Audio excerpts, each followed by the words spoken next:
시간에 후에는 나를 따라오리라 하는 제목으로 말씀을 증거하겠습니다. 중국을 처음으로 통일했던 진시황은 BC 221년에 40세 때에 주변 나라를 다 정복하고 마침내 천하를 통일합니다.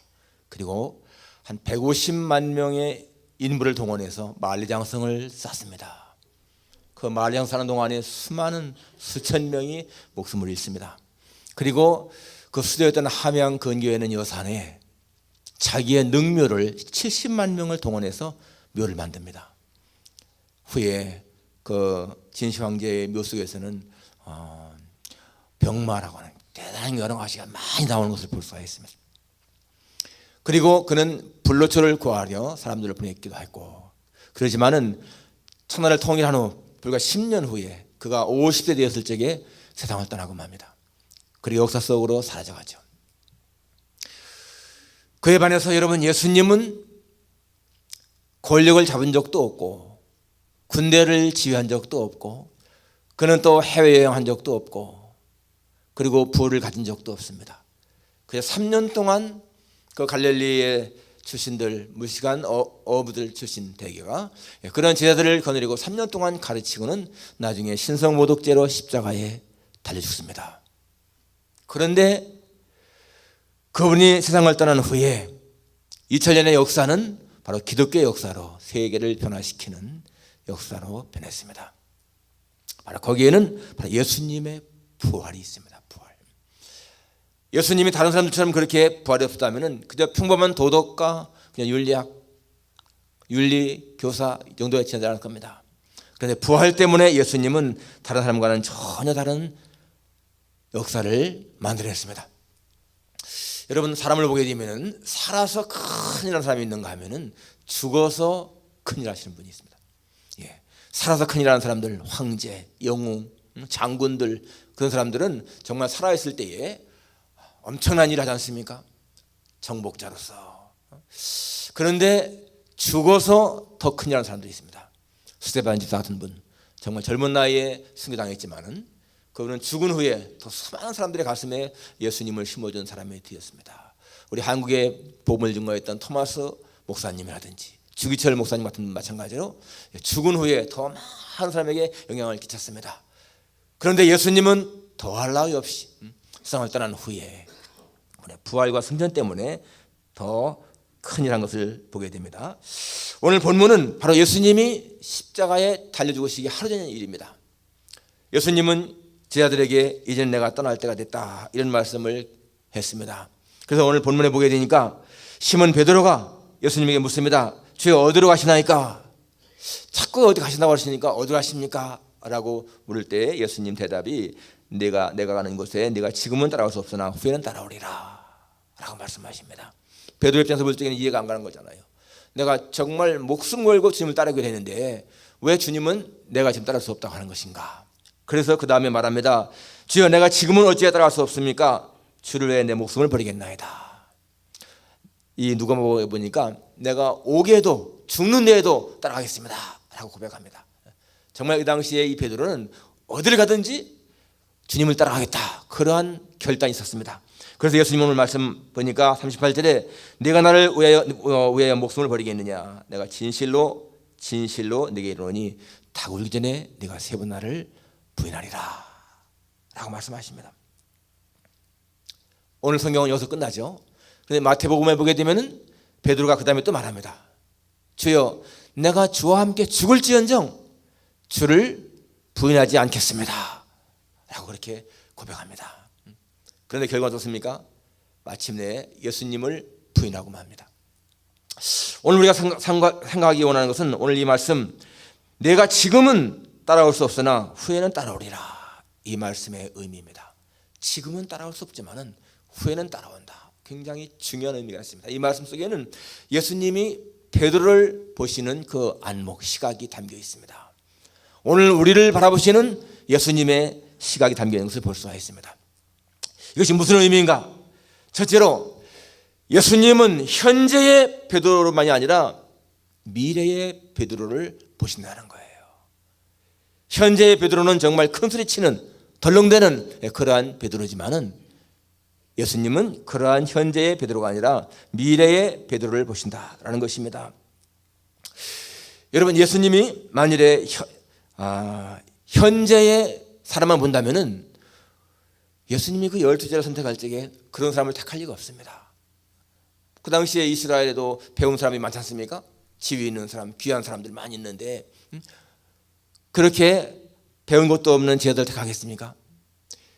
오늘날의 회사를 보십시오. 무슨 학교나 회사 사람 뽑을 때 보게 되면 그 사람의 이력서를 반드시 제출하고 합니다. 이력서를 보고 그 사람의 스펙을 보고 인터뷰를 해서 그 사람이 얼마나 실력이 있는지, 경험이 얼마나 있는지, 여러분 그런 것을 보고 선택합니다.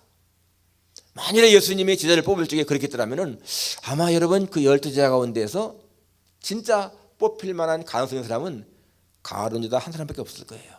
가룟 유다가 제일 공부도 많이 한 사람이고 똑똑했으니까. 그런데 예수님은 그런 것을 보신 것이 아니에요. 현재만 본 것이 아니라 미래를 보십니다. 요한복음 1장에 보게 되면은 베드로의 형제 이 안드레가 처음에 이 시몬을, 베드로를 예수님에게 인도합니다.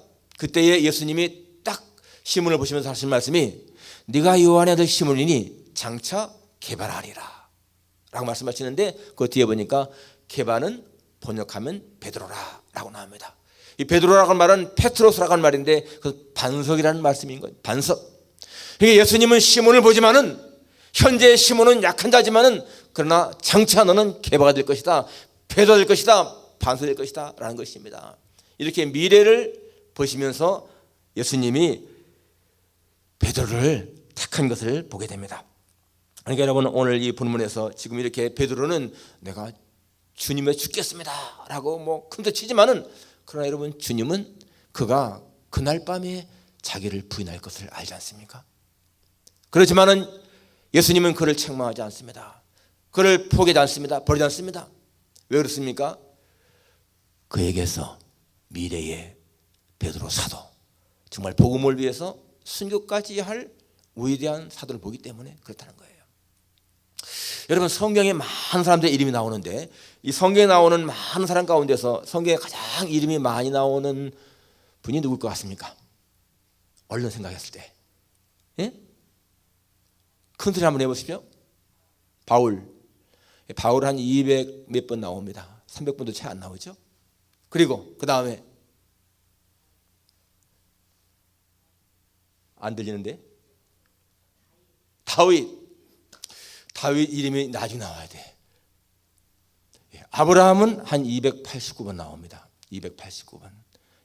야곱은 한 365번 나와요. 그런데 모세는 812번 나옵니다. 그리고 다윗은요 903번 나옵니다. 그러니까 예수님은 물론 뭐 예수님은 1418번 나오니까 제일 많이 나오는 분이시고 예수님 빼놓고는 모세와 다윗이 제일 많이 나와요. 모세 812번, 다윗 903번. 근데 여러분 모세를 보십시오. 모세 40세에 살인을 저지르고 도피했고 그 미디안에서 처가살이하던 사람 아닙니까? 40세부터 80세까지 그저 처갓집에 양을 치면서 처가살이하던 그러한 별 볼 일 없는 사람. 그 당시에 모세만 본다면 여러분 모세 속에서 어떻게 이스라엘을 지도할 위대한 그 지도를 보겠습니까? 그런데 하나님은 그렇게 정말 처가살이하면서 양을 치던 이 모세를 통해서 이스라엘의 역사를 이루지 않습니까? 또 다윗도 보게 되면은 다윗 이세의 8명의 아들 가운데서 가장 존재감이 없던 사람 아니겠어요? 사무엘이 왕을 뽑으러 왔을 적에 이 다윗은 거기 끼지도 못하고 그냥 들에서 아비의 양을 치던 그런 사람이었습니다. 그런데 그렇게 별 볼 없이 보이는 이 다윗 하나님은 택했습니다. 그리고 그 왕으로 기름 부음 받은 다음에도 사울에게 그렇게 쫓기는 삶을 살았는데 정말 사울에 비하면은 다윗은 망명자, 쫓기는 자밖에 안 됐는데 하나님은 그를 이스라엘의 가장 위대한 성군으로 세웁니다.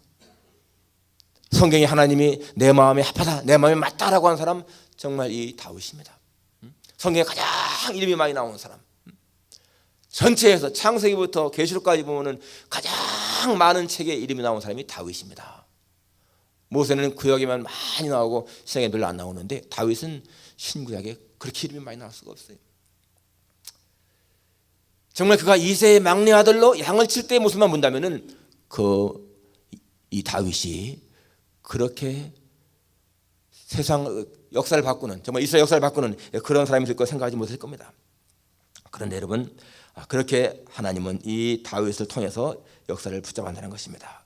오늘 이런 걸 통해서 우리가 붙잡아야 할 정말 중요한 진리가 무엇입니까? 하나님이 그렇게 모세를, 다윗을 사용했던 것처럼 여러분, 하나님이 우리를 보실 적에도 하나님은 현재 우리만 보시는 것이 아니고 현재 우리 속에 있는 미래의 우리를 보신다는 거예요.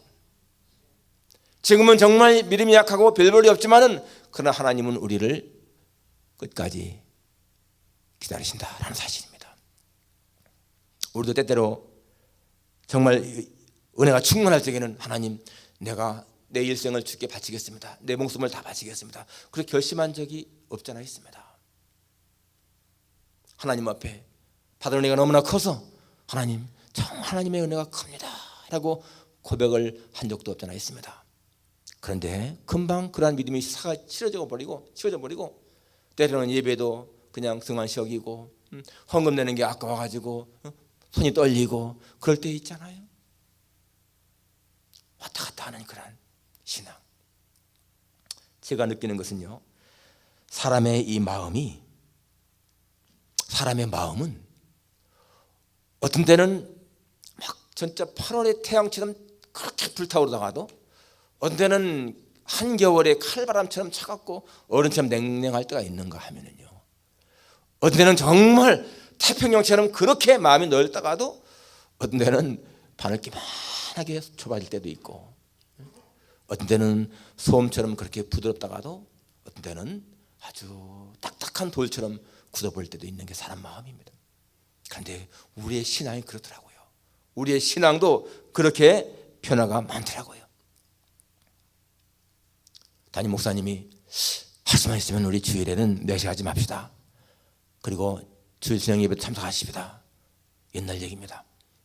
그런데 교회 중직자들이요, 그날 설교 예배 딱 끝나고, 한국에서는 점심 먹는 게 없으니까 바로 교회에서 불과 한 200~300m 떨어진 그 중국집에 가서 음식을 사 먹으면서 그냥 자기들이나 먹지, 목사님께 전화 걸어가지고 목사님, 우리 여기서 지금 점심 식사하는데 와서 같이 식사하십시다.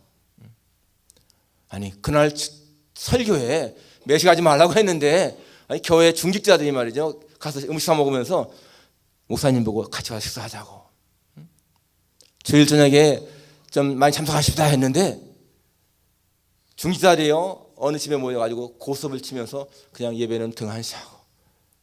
여러분, 그런 사람을 보게 되면 그게 무슨 앞으로 쓸모 있겠어요? 그런데 하나님은 그냥 그때만 보는 것이 아니라 그냥 미래를 보시고 기다리신다는 거예요.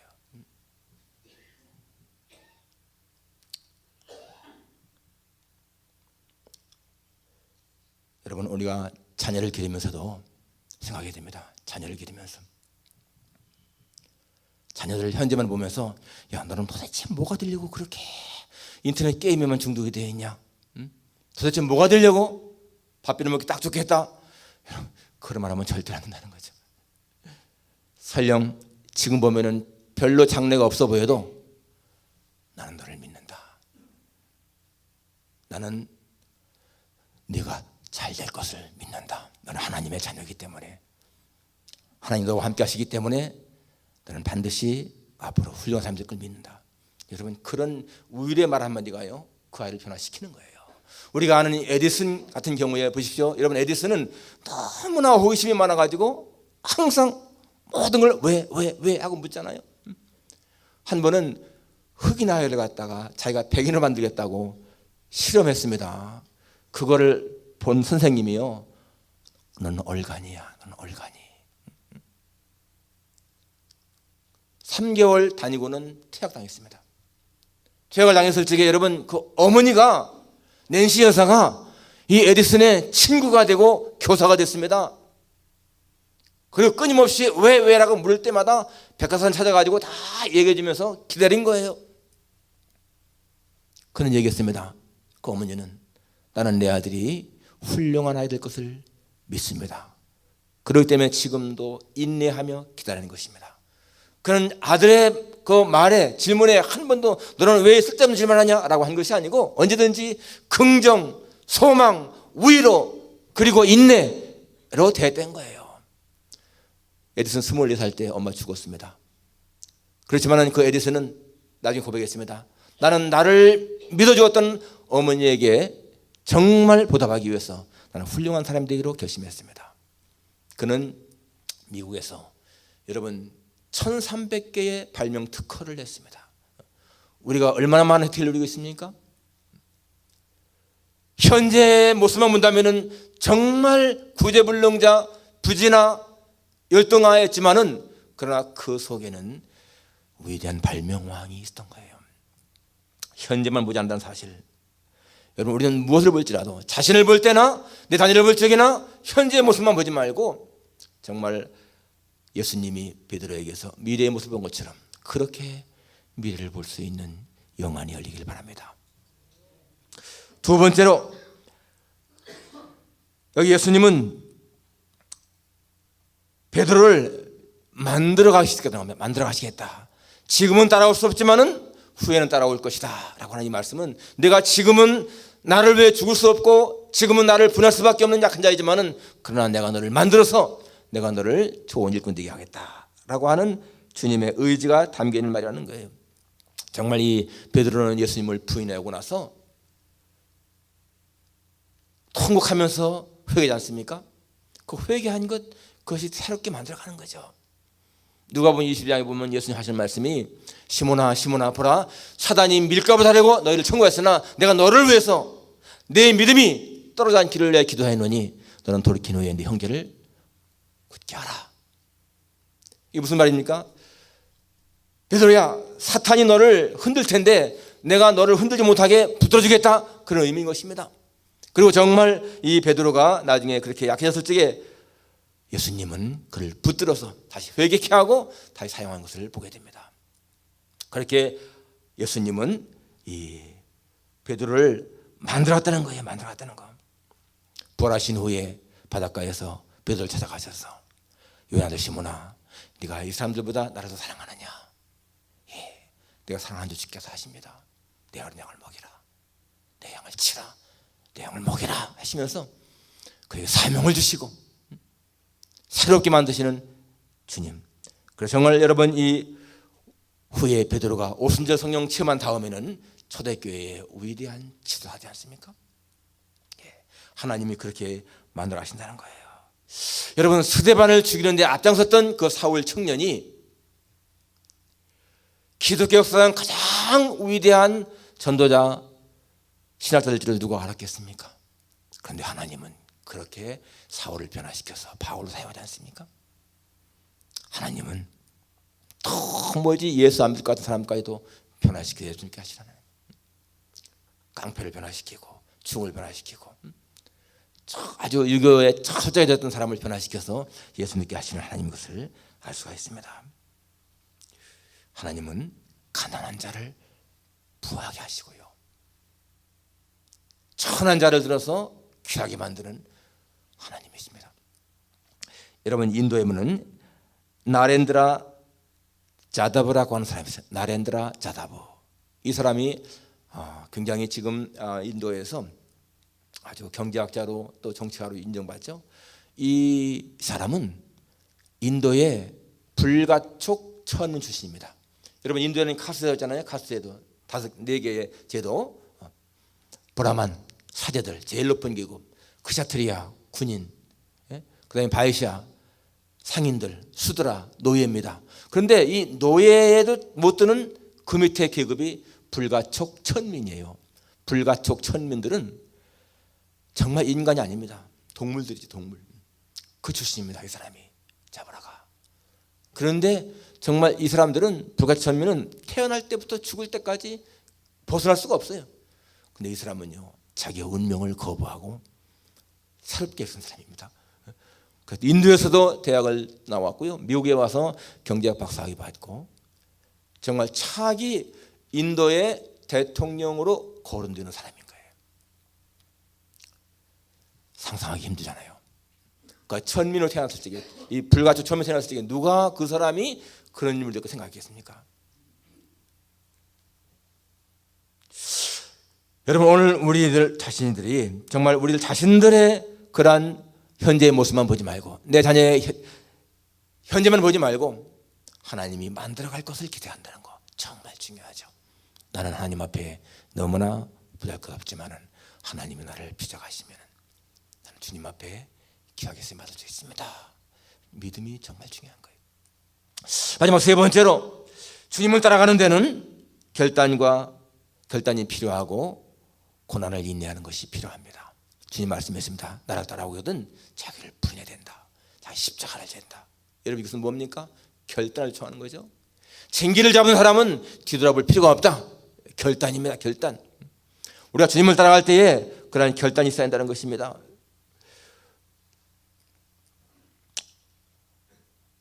여러분, 근데 그렇게 살아야 할 이유가 무엇인가? 왜 우리가 그런 결단이 해야 되는 것인가? 여러분, 그것은 하나님을 기쁘게 하는 것도 되지만요, 우리의 삶이 행복한 거예요. 우리가 주님을 따라갈 때 나를 부인하고 내 십자가를 질 때 그 고통처럼 보이지만은 그것이 진정으로 나를 위한 것이고, 쟁기를 잡고 뒤 안 돌아보는 것이 쟁기 잡은 사람의 행복을 위한 것이라는 겁니다.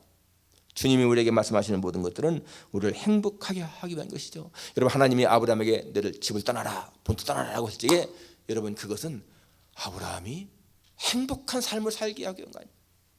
그리고 정말 그 말씀을 순종했을 적에 이 아브라함은 믿음의 조상이 되었고 정말 하나님의 복을 많이 받지 않습니까? 모세도 마찬가지입니다. 모세도 하나님의 말씀을 순종했을 적에 이스라엘의 위대한 지도자지 않습니까? 우리가 모세 생각하게 되면 아쉬운 면이 없지 않아 있습니다. 여러분, 모세는 40년 동안 광야 생활하면서 그저 마음의 소원이 뭐였겠어요? 가나안 땅에 들어가는 거, 그거 아니었겠습니까? 가나안 땅. 그런데 그 무리바 물가에서의 때문에, 혈기 때문에 하나님이 너는 가나안에 못 들어간다 라고 못 박았습니다. 처음에는 이 모세도 하나님 앞에, 하나님 나로 건너가 아름다운 땅, 저 가나안 땅을 들어가게 해주십시오 라고 할때 하나님은 아주 냉정하게 거부했어요. 그리고 신명기 33장에 보게 되면은 이제 하나님은 모세를 데리고 그 느보산, 그 여리가 보이는 비스가산 꼭대기에 올라가서 다 보여줍니다. 가나안 땅을 보여줍니다. 저희가 납달리 땅이고, 저희가 므낫세 땅이고, 저희가 소알, 그리고 저희가 여리고 땅이고, 단 다 보여준 다음에 말씀하시기를, 바로 이것은 내가 아브라함과 이삭과 야곱에게 맹세해 약속한 그 후손들에게 주리란 땅이다. 그러나 너는 그리로 건너가지 못하리라. 그리고 나서 성경을 말하기를 모세가 죽어 묻혔다 이렇게 나오거든요. 그런데 그 모세가 묻히기 바라고 예수님의, 하나님이 하신 말씀과 그 사이에 이런 얘기가 있어요. 사람이 지어낸 얘기인지요. 성경은 없는 얘기지만은 이제 모세가 그 산을 바라보면서 하나님 말씀을 다 든 다음에 털푸덕 그 자리에 엎드립니다. 그때 하나님이 모세 어깨에 손을 쥐면서, 모세야 슬프냐? 아닙니다. 마음이 괴로우냐? 아닙니다. 마음이 많이 아프냐? 아닙니다. 내가 너를 가나안 땅에 인도하겠다고 한 약속을 지키지 않아서 마음이 나쁘지 않으냐? 아닙니다. 그런데 왜 그렇게 엎드려 있느냐? 모세가 한참 있다가 그렇게 말합니다. 너무 행복해서요. 아니, 행복하다니. 하나님, 돌이켜보니까 40년 광야의 생활이 바로 가나안 땅이었습니다. 40년 동안 하나님은 저에게 먹을 것 공급해 주셨고, 필요하면 반석을 갈아서 물을 내주셨고, 고기가 먹고 싶을 때는 메추리알 보내주셨고, 낮에는 구름 기둥으로 밤에는 불 기둥으로 보지 않았습니까? 그것이 가나안 땅이 아니고 무엇이겠습니까? 너무나 행복합니다. 여러분, 정말 모세가 죽을 때에 하나님 원망하면 죽었을까요? 아닐 거예요. 돌이켜보십시오. 여러분, 정말 40년 광야 생활할 적에 하나님이 얼마나 좋게 인도하셨는가. 피를 다 채우신 하나님, 바로 그것이 가나안 땅이 아니겠는가. 여러분, 오늘 우리가 이 땅에 사는 동안에 이 모세가 고백했던 그러한 체험했던 행복을 누린다면 우리는요 진짜 행복을 누리는 사람이 될 거예요. 내가 나중에 갈 천국만이 진정한 천국이 아니고 바로 이 땅에서 주님과 동행하는 삶이 천국이라고 하는 확신이 있다면 여러분, 오늘 우리의 형편이 어떻든지 문제가 되겠습니까? 우리는 이 땅에 사는 동안에 천국을 누려야 돼. 우리 세안교회는 하나님의 나라가 이 땅에 실현되는 사랑의 공동체라고 했는데, 여러분, 하나님의 나라가 실현된다라고 하는 것은요 바로 우리 하나님과 같이 사는 거예요. 천국이라고 하는 이 가나안이라고 하는 것은 여러분 꼭 어떠한 위치, 장소만이 아니라는 겁니다. 하나님이 나와 함께하는 곳이 가나안이라는 거예요. 사실 여러분, 이스라엘 백성들이 가나안 땅에 들어갔을 적에 그 땅이 얼마나 그렇게 좋았습니까? 그 주변에는 이방인들이 많아서 나중에는 그저 그들 때문에 다 우상을 숭배하고 그러지 않습니까? 오늘 우리 하나님 미국 땅 생각해 보십시오. 구약에 이스라엘 사람들이 들어왔던 가나안 땅보다 훨씬 좋은 땅을 생각하지 않습니까? 마음대로 하나님 섬길 수 있는 자유가 있는 이 땅이 가나안 땅이 아닙니까? 그리고 여러분, 우리가 다 정말 거의 맨손으로 이 땅에 왔지만은 오늘까지 하나님이 살게 하시는 이 모든 것, 우리 가나안의 체험이 아닌가요? 이스라엘 백성들에게 마음껏 만나를 주시고 메추라 주시고 물을 주셨던 그 하나님의 공급하심, 바로 그것이 가나안 땅이 아니고 무엇이겠습니까? 우리가 이 땅에 사는 동안에 여러분 정말 하나님의 은혜로 산다고 하는 확신이 있고요, 주님과 나와 동행한다고 하는 확신이 있으면 우리는 어딜 가든지 거기가 가나안 땅이고 거기가 천국이라고 고백할 수가 있습니다. 그것이 여러분 진정한 믿음을 가진 사람들의 모습이라는 거예요. 저는 고백합니다. 나는 이 땅에 사는 것이 행복합니다. 사람들은 이 세상이 고해라고 하지만은 나는 주님과 동행하기 때문에 천국이라고 생각합니다. 그렇지만은 여러분, 어떠한 시련도 없고 고난도 없어서가 아니고 있지만은 그런 것보다 훨씬 더 크신 하나님의 은혜가 있기 때문에. 어떤 목사님이요, 두 아들이 있었고 딸이 있었습니다. 큰 아들은 의사가 되어서 선교사로 나갔는데, 둘째 아들은 또 공대를 나와서 좋은 직장 다니는데, 이 딸이요 태어날 때부터 자폐아였습니다. 그래서 교회를 개척하면서 내가 어떻게 이 자폐아인 딸을 두고 교회가 지을 수 있겠느냐, 사모님하고 상의했습니다. 여보, 이 아이 미국은 한국에서 일인데 미국은 장애자 천국이라고 하니까 우리 입양시킵시다, 좋은 가정에. 둘이가 약속을 하고서 신청했습니다. 일주일도 안 돼가지고 입양하겠다고 하는 가정이 나타난 거예요. 가서 이제는 친자 포기 각서에 사인만 하면 됩니다. 갔어요. 당연히 가서 사인하고 이제는 포기하고 보내라. 근데 막상 서류를 받고요, 그 친자 포기 각서에 사인하려고 보니까 사인이 안 되는 거야.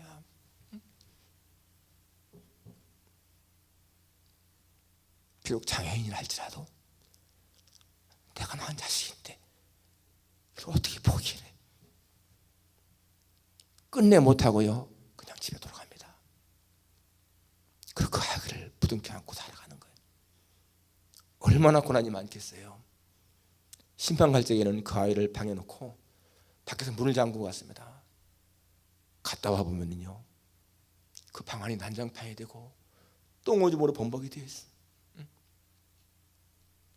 그 아이를 붙들고 같이 죽자 할 때가요 얼마나 많은지 모릅니다. 그런데 시간이 흐르면서 그 아이가 얼마나 귀한 존재인지 깨달아지는 거예요. 큰아들은 자기 여동생 고치겠다고, 의사가 돼 고치겠다고 열심히 공부해가지고 정말 의사가 된 겁니다. 작은 아들은 돈 많이 벌어서 이 아이 고치겠다고 공대 들어가서 좋은 직장에 들어갔습니다. 그리고 이 목사님은 그 딸을, 장애자들을 보는 시각이 달라진 거예요. 옛날에는 장애자들을 그저 생각도 안 했는데 자기 딸이 장애자가 되니까 이 장애자들을 보는 태도가 달라진 거예요. 그래서 그 장애자 법인 단체를 2개나 만들어서 돕고 있습니다. 나중에 고백합니다. 이 딸은 내게 장애가 아니라, 짐이 아니라 보고 보물단지, 큰 자랑거리. 그런 그때서야 사도 바울의 육체의 가시를 깨닫습니다. 사도 바울의 육체의 가시가 자기는 짐처럼 보였는데 하나님이 내 은혜가 내게 족하다라고 말씀하신 다음에는 그것이 오히려 자랑거리가 되고 능력이 된 것을 깨달은 것처럼 이분도 똑같이 깨달았습니다. 이 목사님을 보는 사람들마다 목사님은 정말 예수님 같습니다. 그분에게 풍기는 모든 것이요 예수님 같은 거야. 예수님 너무나 인상이 인자하시고 겸손하시고 하나님이 빚어가는 역사죠. 어쩌면 여러분도 이 목사님 같이 그렇게 괴로운 일이 있을지 모릅니다. 정말 감당하기 힘든 그런 일 때문에 죽고만 싶다고 그렇게 말하는 사람이 있을지 몰라요. 그러나 여러분, 하나님은 살아계신 분이시고 하나님은 우리의 짐을 지시는 분이라고 했어요. 매일매일 우리의 짐을 지시는 주, 너의 짐을 여호와께 맡기라 라고 했습니다. 주님을 따라갈 때에는 결단이 필요하고요, 고난에 대한 인내가 필요합니다. 그것은 절대로 헛된 것이 아니고 하나님은 반드시 우리에게 선한 것으로 갚으십니다. 지금은 따라올 수 없지만 후에는 따라올 것이다 라고 하시는 주의 말씀 마음에 새기고, 지금은 내 모습이 하나님 앞에 별별이 없이 보인다 할지라도 그러나 후에는 정말 주님이 만족할 만한 그런 사람이 되리라 라고 하는 그런 결단이 있기를 주님의 이름으로 축원합니다. 기도하겠습니다.